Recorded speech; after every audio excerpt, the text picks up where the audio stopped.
যে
মানুষ অর্থের লোভে ধর্মকে ত্যাগ করতে পারে, সে মানুষ যে কোনো দিন আমাকেও ত্যাগ করতে পারে। হ্যাঁ পণ্ডিত, বিয়ে করা পত্নীরে ওর স্বামী যদি স্বীকার না করে, তবে সে মেয়েটা আর কোথায় যাবে বলো তো ঠাকুর? তুমি লুকিয়ে লুকিয়ে অতিথি ঠাকুরের কাছে আমার নামে নিন্দে করবে, আর আমি চুপ করে বসে থাকবো? ও রাঙা মেয়ে, তোমার বাবা তোমার নিন্দে মোটেই করেননি। উনি শুধু বলছিলেন। তুমি আর আমাকে নিচে বোঝাতে এসো না ঠাকুর। আমার স্বামী আমারে ঘরে নেয় না, আমার কোনো গুণ নেই। আমার কথা শুনলে কাকুকে ঘরে চালাতে বসে না। এই তো এইসব শুনতে শুনতে আমার কান পচে গেছে গো ঠাকুর। যবে থেকে বিয়ে হয়েছে স্বামীর ঘরে শুধু এক কথা, শুধু এক কথা শুনেছি, আমার না আছে কোনো রূপ, না আছে কোনো গুণ, আর না পারলাম ছেলেপুলের মা হতে। এমন অলক্ষণে মেয়েকে স্বামী ঘরে রাখবে কোন মুখে?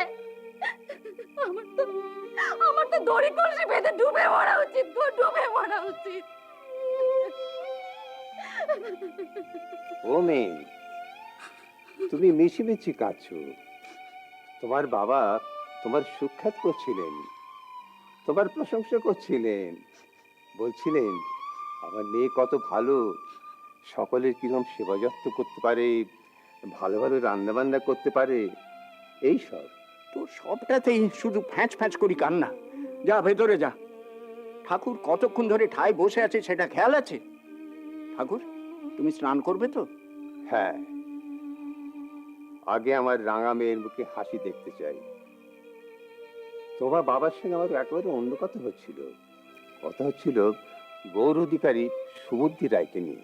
আমি আর কেষ্ট ওই অধিকারী মশাইয়ের বিষয়ে কথা বলছিলাম। তা এমন সময় ঠাকুর এসি অধিকারী মশাইয়ের ঠিকানা খুঁজলেন। সেই কথাই হচ্ছিল রে। বুঝেছি, আর আমায় বোঝাতে হবে না। ঠাকুর স্নান করবে তো? আমি চানের জল দিয়ে গিয়ে। বাপ, তুমি তো চান করবে, তাহলে করে নিও। দেখলে ঠাকুর, দেখলে কথার মধ্যে কোনো কথা নেই, মেয়ে আমার একেবারে রেগে উঠলেন।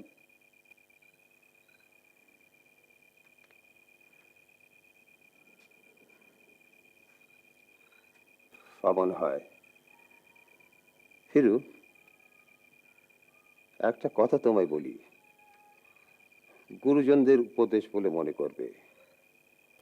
মেয়েদের সঙ্গে উঁচু গলায় কথা বলবে না, সমবয়সীদের মতো ঝগড়া বিরোধ করবে না, তাহলে সব ঠিক হয়ে যাবে। তুমি কিন্তু একটা প্রশ্নের জবাব দিলে না। কোন কথা ঠাকুর? ও ওই সুবুদ্ধিরার কথা। সে আপনাকে আমি পরে বলবো খুন ঠাকুর। তুমি একটি মেয়ের কথা বলছিলে, মঞ্জুশ্রী, এ নামটা তুমি কোথায় শুনেছ?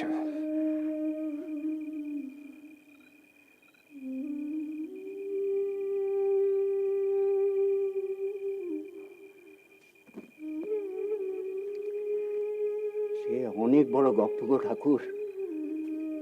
মেয়েটারে আমি জলের ধার থেকে কুড়িয়ে এনেছিল। অয়স্ত্রী বললে যে নৌকোয় ডাকাত পড়েছিল, তখন মেয়েটা জলে ঝাঁপ দেয়। তারপর সে নিজের পরিচয় দিলে সে সুবুদ্ধি রায়ের তৃতীয় পক্ষের বউ। নবগ্রামে বাপের ঘর থেকে গৌড়ে স্বামীর ঘরে আসতে গিয়ে পথে এই সব কাণ্ড। তারপর আমি মেয়েটিরে ঘরে নিয়ে এলুম ঠাকুর। বাপ, বলি এত কথাই বা তোমাদের থামাবে? ঠাকুর মশাই চানের জল দিয়েছি, আসুন। মুস্তাকি মা বেবি যান। একি তুমি? কি ভাবলি? বেগম সাহেবা বুঝি? উনি গোসলখানায় গেছেন। এত রাতে গোসলখানায়? কি ব্যাপার বলো তো? সেটা আমি তোকেই জিজ্ঞেস করতে যাচ্ছিলাম। দুপুর থেকে মতি বিবি আর বেগম সাহেবা কোথায় ছিল রে? ছিল না বুঝি? ন্যাকা, কিছু জানিস না বুঝি? দেখো, সব কথা সবার না জানলেও চলবে। আর তাছাড়া বেগম আর মতি বিবির কোনো খবর আমি জানি না। তুমি যদি কিছু জানতে চাও তাহলে মুন্নি বেগমের কাছ থেকে জেনে নিও।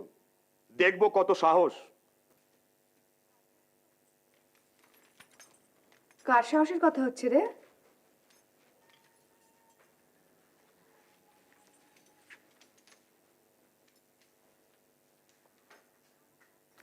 আমার আমার সাহসের কথা জানার খুব স্বাদ হয়েছে বুঝি? না বেগম সাহেবা। ভেতরে যা, আমাকে একটু শরবত দিতে বল, আর মতিকে দেখলে পাঠিয়ে দিবি।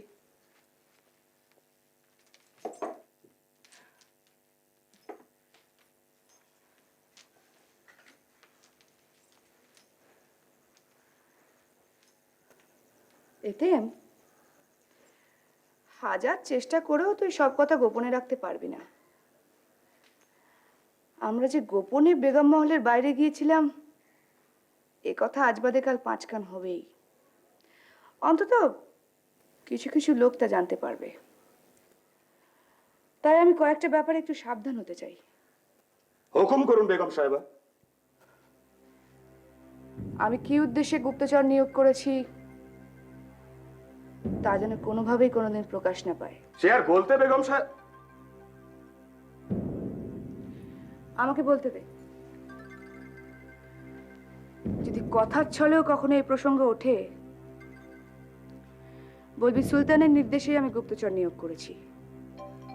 তারই স্বার্থে আমার কাছে খবর আছে যে হাফসিরা গোপনে গোপনে সুলতানের বিরুদ্ধে ষড়যন্ত্র করার তাল করছে। একথা সুলতানও জানে। তাই এটুকু মিথ্যে বললে কারো মনে কোনো সন্দেহ হবে না। বুঝতে পেরেছি বেগম সাহেবা। আর কিছু? তোর ওই গুপ্তচর লোকটা নিজেকে যতটা চালাক মনে করে, আসলে ততটা সে নয়। এ কথা কেন বলছেন? সে এমন কয়েকটা কথা বলে গেল যা সম্ভবই নয়। যেমন? যেমন যেমন শ্রীধর ঠাকুর নাকি সুলতানের বিরুদ্ধে গোপনে ষড়যন্ত্র করছে সুবুদ্ধি রায়ের হয়ে। এ হতেই পারে না। কিন্তু আমি ভাবছি শ্রীধর ঠাকুর কি কথা শুনে গৃহত্যাগ করলো, আর সে কেনই বা গৃহত্যাগ করলো? কি উদ্দেশ্যে? কোথায় গেল সে? এই গৌরী আসেনি তো? বেগম সাহেবা, আমি ঠিক বুঝতে পারছি না শ্রীধর ঠাকুর হঠাৎ গৌড়ে আসতে যাবেন কেন। আর তাছাড়া আপনি যখন বলছেন সুলতানের বিরুদ্ধে ষড়যন্ত্রের সঙ্গে তার কোনো যোগ নেই, তখন আমি তো সে কথাই ভাবছি রে তেম। তোর তোর গুপ্তচর কোনো বেফাঁস কথা বলে ফেলেনি তো? বেফাস কথা? কাকে নিয়ে? সুবুদ্ধি রায় তৃতীয় স্ত্রী মঞ্জুশ্রীকে নিয়ে? হ্যাঁ বাবা, সেদিন তোমার ঘরে যে আশ্রয় নিয়েছিল, অধিকারী তৃতীয় পক্ষ বলে পরিচয় দিয়েছিল, সেই মঞ্জুশ্রী আমারই মেয়ে। আমি আমি নবগ্রামের শ্রীধর ঠাকুর। হে ভগবান, এও কি মানুষের ভাগ্যে ঘটে? আমি যদি আমার মেয়ের সন্ধানটুকু খুঁজে পেতাম, তাহলে হয়তো আমি অধিকারীকে ক্ষমা করে দিতে পারতাম। তুমি কি আর তার খোঁজ পাবে ঠাকুর? কি বললে? খোঁজ পাবো না? আমি আর রাঙা যেদিন তোমার মেয়েরই নিয়ে অধিকারীর মহলে গিয়েছিলাম, তার পরদিন থেকেই তোমার মেয়ের খোঁজ কেউ পায়নি ঠাকুর। কি বললে? কি বলতে চাইছো তুমি? তুমি কি বলতে চাইছিল? তুমি বলতে চাইছো আমার মেয়েকে মেরে ফেলা হয়েছে? না না হ্যাঁ, না, মেরে ফেলা হয়েছে? না না ঠাকুর, না, এসব কথা কখনো মুখে এনো না ঠাকুর, কখনো মুখে এনো না। আমি যতদূর জানি তোমার মেয়ে মরেনি, তোমার মেয়ে মরেনি। তবে তবে চুপ করে আছো কেন? বলো, তবে কি চুপ করে আছো কেন? বলো। ঠাকুর, ঠাকুর, তোমার মেয়েকে খোঁজার চেষ্টা তুমি হার করো না। ও যেখানে থাকুক ওখানেই থাক। তুমি মনে করো সে বিয়ে করে কোনো দূর দেশে চলে গেছে। হিরো, তুমি আমার কাছে অনেক কথা গোপন করতে চাইছো। আমি জানি অনেক কথা গোপন করতে চাইছো। তুমি স্পষ্ট করে বলো, আমার মেয়ে কোথায়? বলো স্পষ্ট করে, আমার মেয়ে কোথায়? আরে স্পষ্ট করে জানলিয়ে তো আমি কি হাত পা গুটিয়ে বসে থাকি ঠাকুর? আমি হাত পা গুটিয়ে বসে থাকি না ঠাকুর। আমি তোমার একটা কথা বলি, কটা দিন তুমি আমার এখানে থেকে যাও, আমি আবার খোঁজ খবর নেই। যদি কারো কাছ থেকে নতুন কোনো খবর পাওয়া যায়। বেশ, আমি থাকবো। আমি অধিকারীর সঙ্গে একবার দেখা করতে চাই। আমি দেখতে চাই ও কেমন করে আমার সামনে এসে দাঁড়ায়। হিরো, তুমি যাবে আমার সঙ্গে? এত কি ভাবছো বলো তো? বিকেল থেকে দেখছি চুপচাপ। খুব চিন্তা হচ্ছে না? চিন্তা নয় রে, খুব ভয় হচ্ছে। লোকটা যদি বেশি বাড়াবাড়ি করে ফেলে, তাহলে সে সুবুদ্ধি রায়ের লোকেদের চোখে পড়তে বাধ্য। তখন কি তার পাইকরা তাকে ছেড়ে কথা বলবে?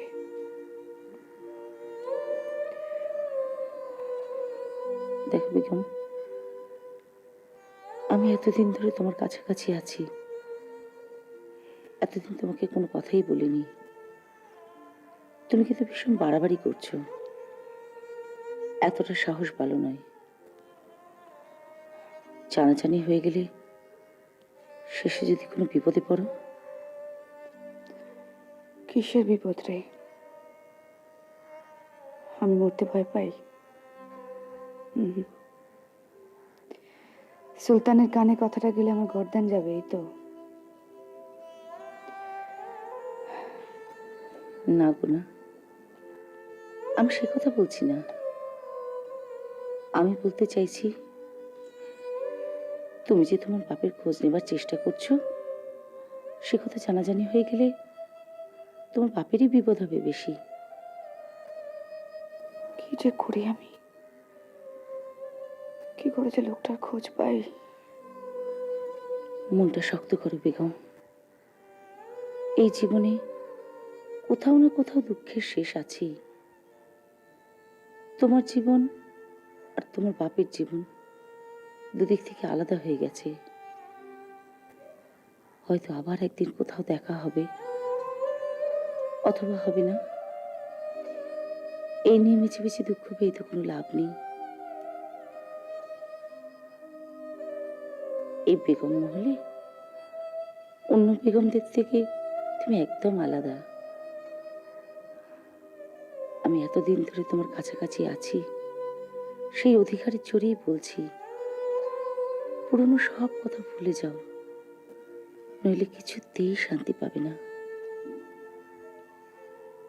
মতি, আমাকে আমাকে আমাকে আমাকে বাইরে কোথাও নিয়ে যাবে?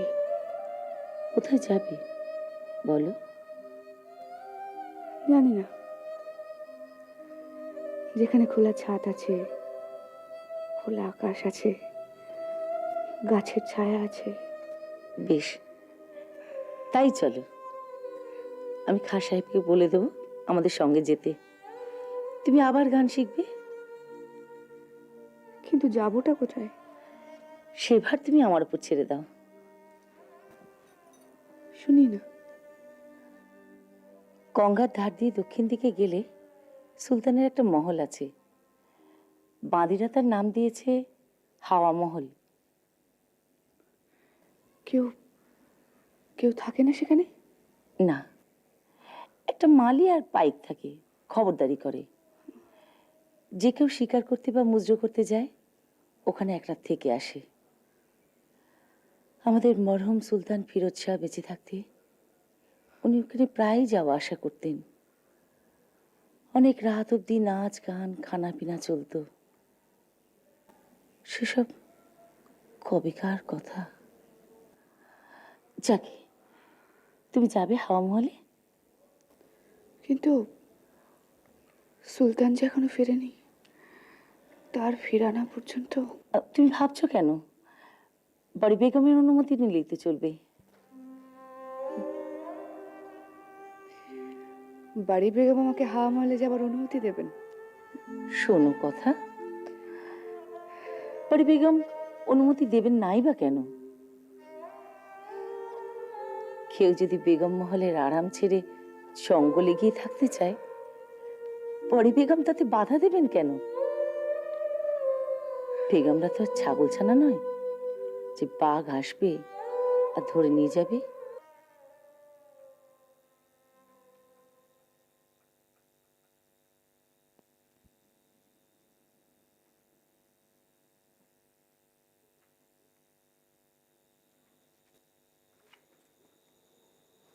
ব্যাস, দিলে তো সব গুলিয়ে।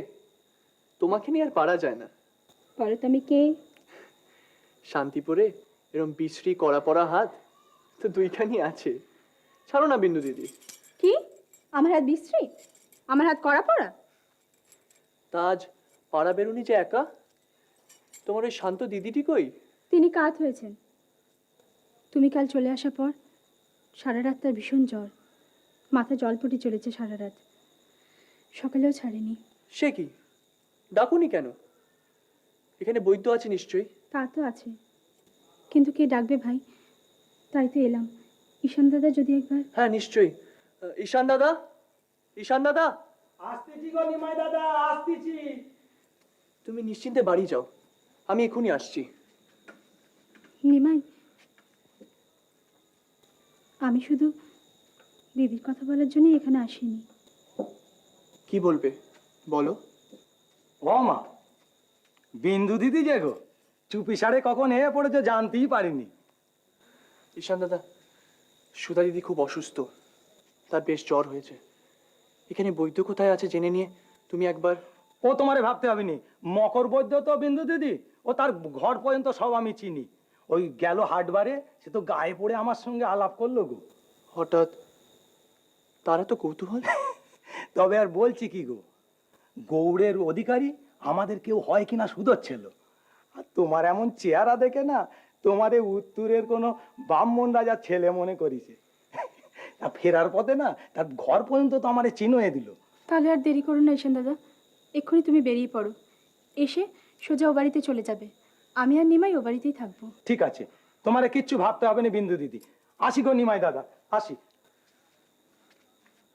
আমি যাব আর আসবো, তোমাদের কিচ্ছু ভাবতে হবে না, আমি ঠিক জায়গায় পৌঁছে যাব। আপনি একজন হিন্দু কাফেরকে এত বড় রাজপদে বসিয়েছেন, তারপরেতে ওই রাজমহলের সৈন্য সংগ্রহের ভার ও সুবুদ্ধির ওপর। রাতের আধারে 2.5 ক্রোশ দূর দিয়ে যাচ্ছিল হযরত। ওর ঝুলিতে কিছু পুঁতি আর একটা ছোড়া পাওয়া গেছে, মনে হচ্ছে দিল্লির গুপ্তচর।